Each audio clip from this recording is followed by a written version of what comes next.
എന്നതാണ് ചെയ്യണത് ഇപ്പം? നമ്മുടെ ക്യാരറ്റ് ആരുടെ ആഹാരമാണ്? മുയലിന് നമ്മൾ ഇംഗ്ലീഷിൽ എന്തൊന്ന് പറയൂടെ? പറഞ്ഞോ. റാബിറ്റ് അല്ലേ? അപ്പൊ റാബിറ്റിന്റെ ആഹാരമാണ് എന്ത്? ക്യാരറ്റ്. റാബിറ്റ് മാത്രമേ കഴിക്കുള്ളൂ, നമ്മൾ കഴിക്കൂലേ? കഴിക്കോടെ അനുഗ്രഹം? നമ്മൾ ക്യാരറ്റ് കഴിക്കോ? കഴിക്കും. എങ്ങനെയാണ് കഴിക്കുന്നത്? നമ്മൾ പച്ചക്കും കഴിക്കും, പിന്നെ എങ്ങനെയാണ് പാചകം ചെയ്തും കഴിക്കും അല്ലേ? നിങ്ങൾക്ക് ഇഷ്ടമാണോ ക്യാരറ്റ്? ഇഷ്ടമാണോ? അവിടെ നമുക്ക് പച്ചക്കൊക്കെ കഴിക്കുമ്പോൾ എന്തൊക്കെ കിട്ടും?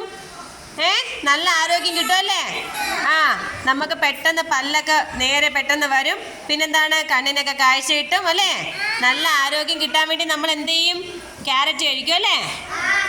അതുപോലെ നമ്മുടെ ക്യാരറ്റിന് ആരൊക്കെയാണ് ഏറ്റവും കൂടുതൽ ഇഷ്ടം?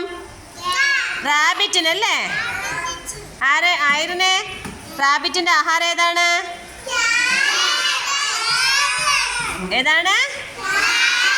ക്യാരറ്റ് അല്ലേ?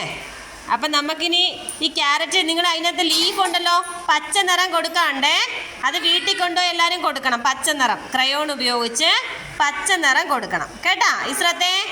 കേട്ടാ പറഞ്ഞത്? ആരോമല് വീട്ടിൽ പോയി ക്രയോൺ ഉപയോഗിച്ച് കൊടുക്കണം. കേട്ടോ ആദിത്യൻ പറഞ്ഞത്? കേട്ടോ?